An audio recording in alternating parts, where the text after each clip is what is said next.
Jews make no sense. We're completely illogical. And when I say that, I'm not speaking about our ideas, our actions, our statements. That's another story altogether. When I say that we make no sense, what I mean is that if you examine our history or our current reality, it just can't be explained. So many things about us defy rational understanding. For example, why does it often seem as if the whole world hates us? As if no matter what we do, there will always be people on all sides and in all directions who oppose us, attack us, try to hurt us, even destroy us? Why? And also, how did we survive thousands of years of exile and dispersion and the most systematic attempts at annihilation in all of human history? And how, after all that, did we manage to wind up back in our ancient homeland with an independent state after thousands of years? And it's not only our history and experience that defy understanding, it's even hard to explain what exactly we Jews are.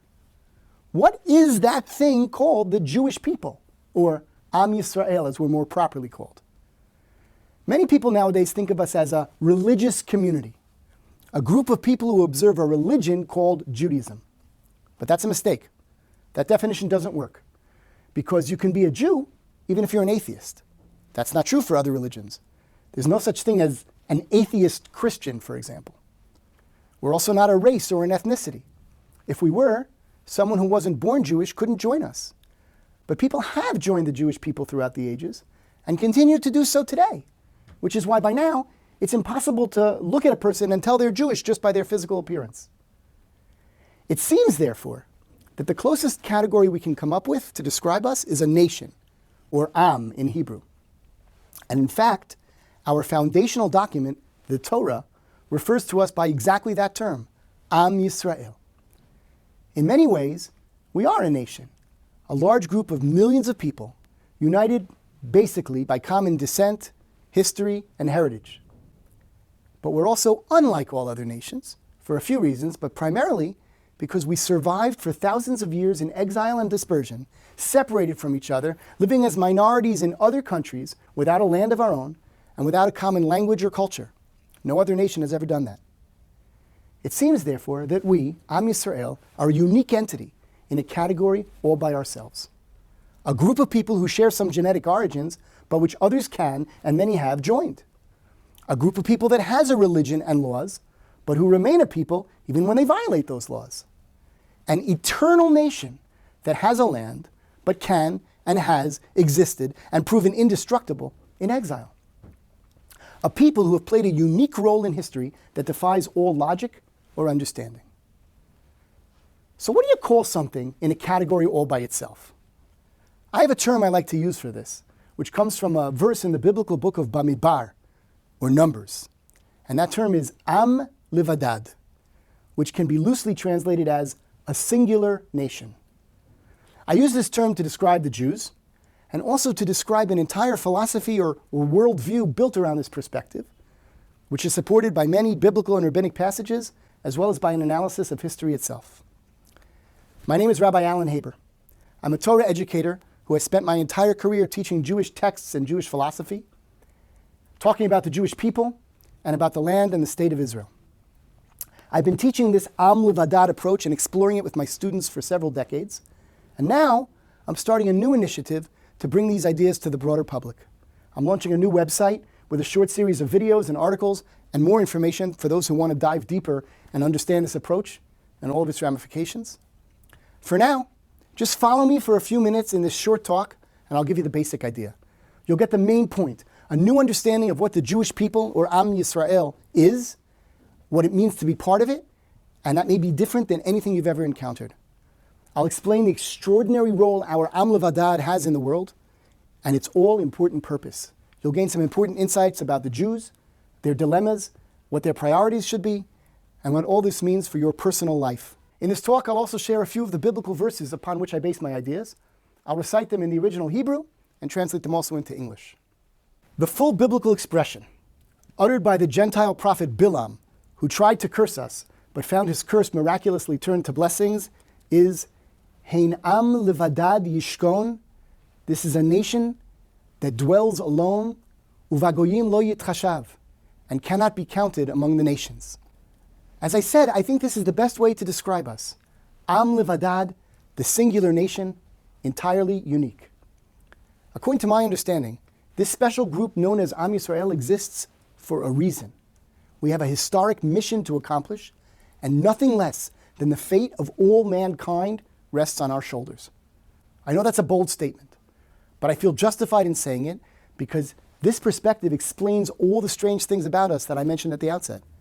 And the most amazing thing about it is that it's all predicted and explained very clearly in the Torah. In other words, if you stand here today, as I did in the beginning, and look back on history, it's completely incomprehensible. But if you start from the Torah and read forward, suddenly everything makes perfect sense. I'm excited about this concept because it's a big idea, a lens through which we can look at and understand all of Jewish history, and in fact, all of human history.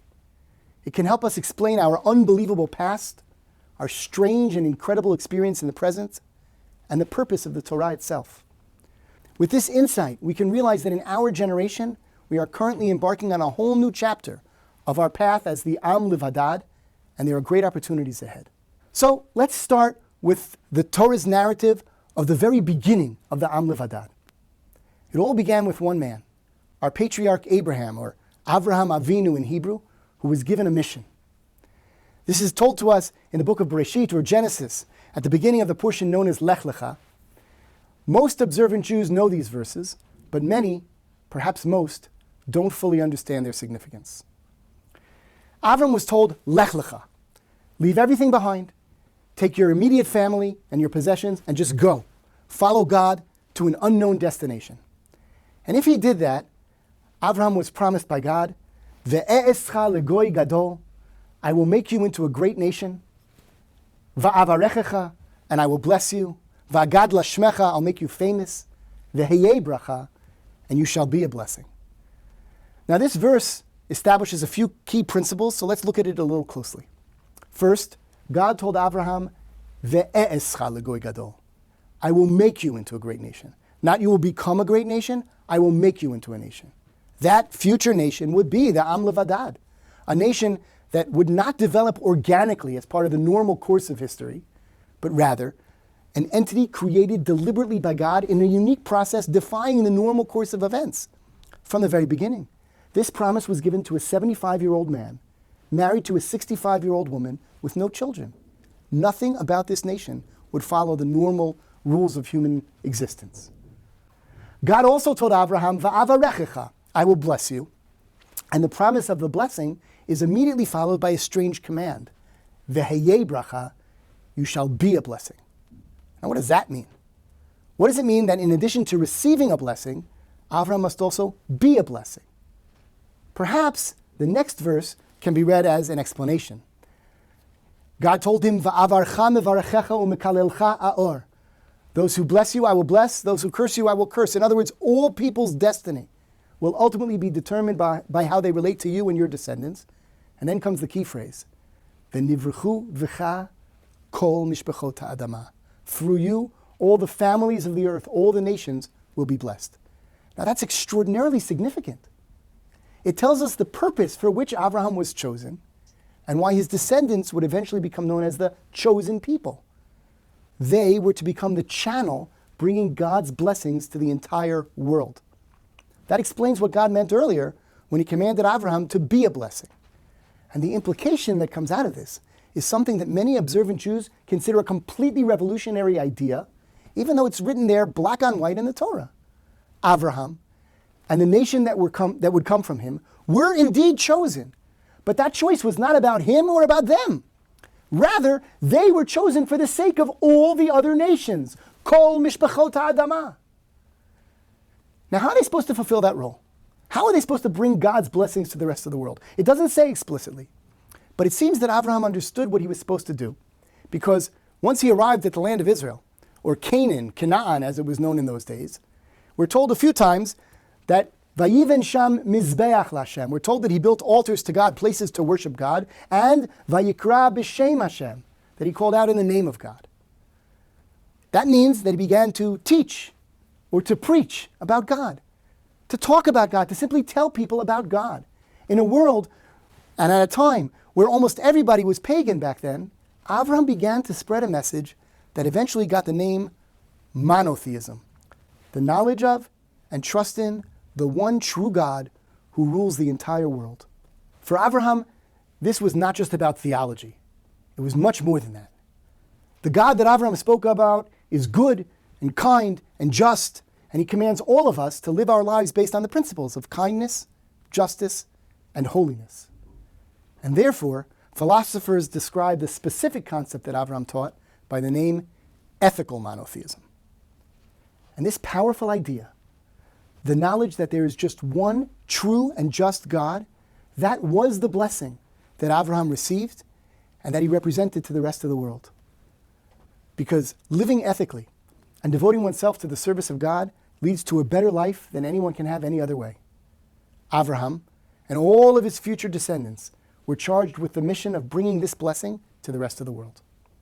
So in his own lifetime, Avraham began to take the first steps to fulfill that purpose, but he understood that its ultimate fulfillment would happen only in the distant future, after his descendants would become that great nation that he was promised, the Am Levadad. So that means that Avraham's mission ultimately became the purpose and destiny of the Jewish people. Now, the active phase of that mission began hundreds of years later when, several weeks after leaving Egypt, the children of Israel arrived at the foot of Mount Sinai and assembled there to receive the Torah. And when they were there, we read in the book of Shemot or Exodus that God told them, if they accept the Torah, ve'atem tihiyuli, you shall be for me, mamlechet kohanim ve'goy kadosh. You shall be for me a kingdom of priests and a holy nation. The role of a priest is to mediate between people and God.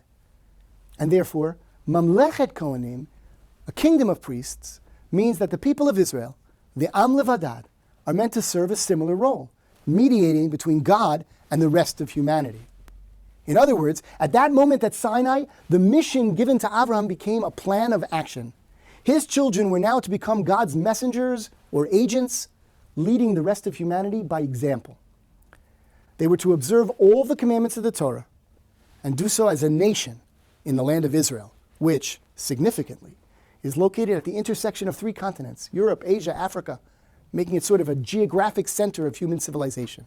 And by doing this, Avraham's descendants were meant to represent God's message to the world. And that explains what the title chosen people actually means.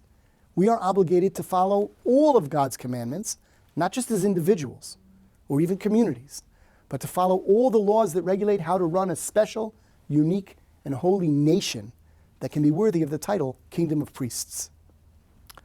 All people and all nations anywhere in the world have their own specific contributions to make to this world. And the Am Levadad needs to be their spiritual leader, setting an example by living according to high standards of ethics and holiness. Now let's jump to the end of the story, which hasn't happened yet, but it's been written, among other places, in these verses from the book of Yeshayahu, or Isaiah, chapter 2. Yeshayahu sees a vision of days to come in the future, where all the nations come streaming to Jerusalem. And why do they want to go there? The next verse tells us, V'halchu amim rabim. Many nations will go, v'amru, l'chu v'na'aleh el har Hashem. They want to go to the mountain of God, and they call him by the name of the one true God. And they say they want to go el beit Elohei Yaakov. They want to go to the house of the God of Jacob, the God that Am Yisrael has been representing to the world for all of history. So this means that when this vision is realized, the entire world will come to recognize the true God and also to recognize our historic role as his messengers. And why do they want to go to the temple? The next verse answers this with words that are familiar to every Jew who goes to the synagogue. But again, I suspect most of us do not understand their implications.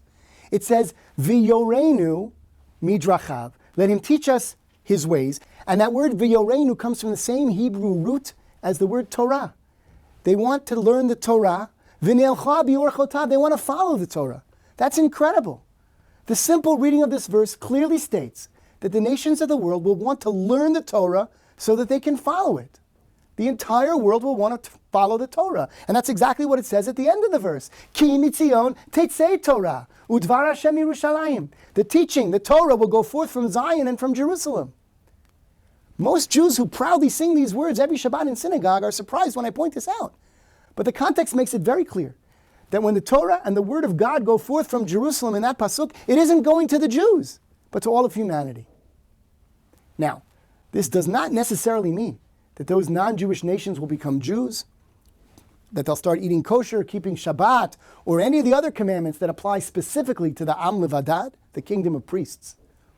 What it does mean is that they will all seek to follow the universal commandments, teachings, and ideas contained in the Torah, which can all be summarized by the term ethical monotheism.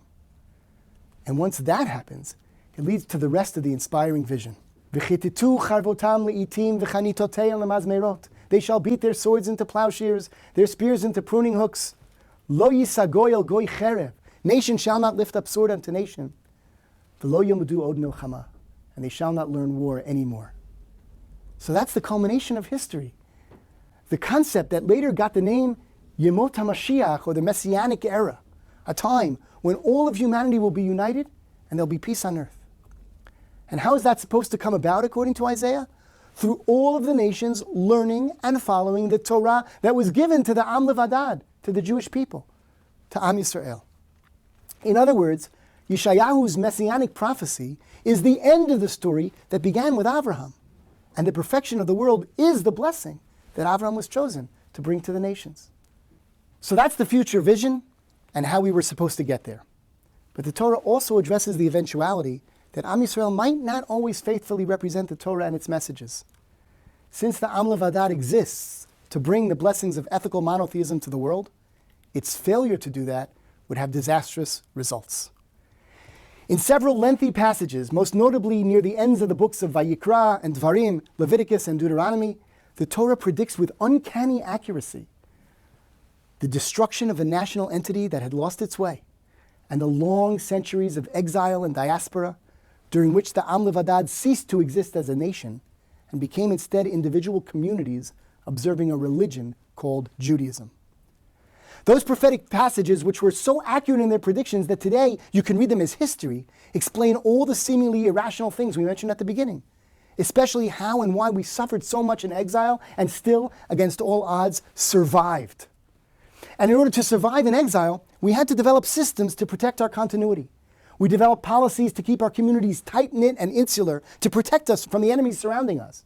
We did that even though it meant putting much of our universal mission on the back burner. We de-emphasized the universal aspects of our message and instead stressed those parts of our tradition that made it feel personal and fulfilling, because we had to do that to survive. We created a feeling of belonging and community even when we weren't in our own land so that we could survive. And with so many parts of the Torah rendered temporarily irrelevant, like those talking about the temple and its service, civil law, court systems, governments, armies, and other aspects of our national existence, instead, we focused on those things that could be adapted to the lives of families, individuals, and religious communities. We did that also so that we could survive. That was all good and very important. But somewhere along the way, it distracted many of us from the prophecies, from the mission, the big picture, our purpose, our destiny.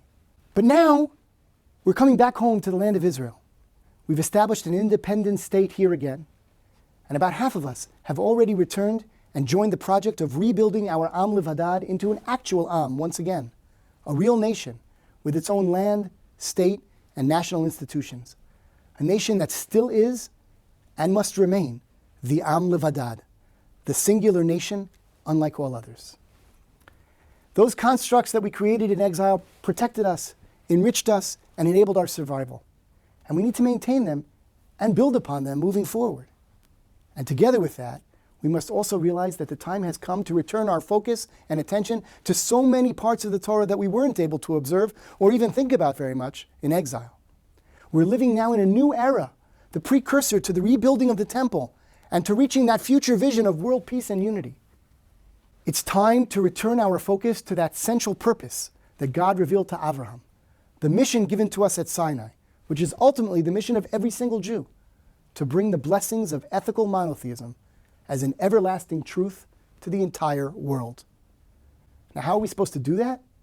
Simply through living that reality, observing all the aspects of the Torah to the best of our ability, showing our faith, sharing it with each other, and perhaps also with non-Jews, demonstrating an elevated life and culture and society by living according to all of the Torah's laws and principles, according to high standards of ethics and holiness.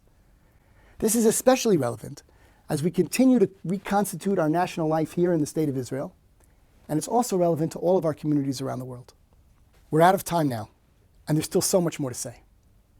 As I said earlier, you can find more in-depth discussions about this on my website, and I plan also to add additional content there as time goes on. So if these ideas intrigued you, or inspired you, or even if you just want to learn a little bit more about this approach, I invite you to join me at rabbihaber.net to continue the conversation.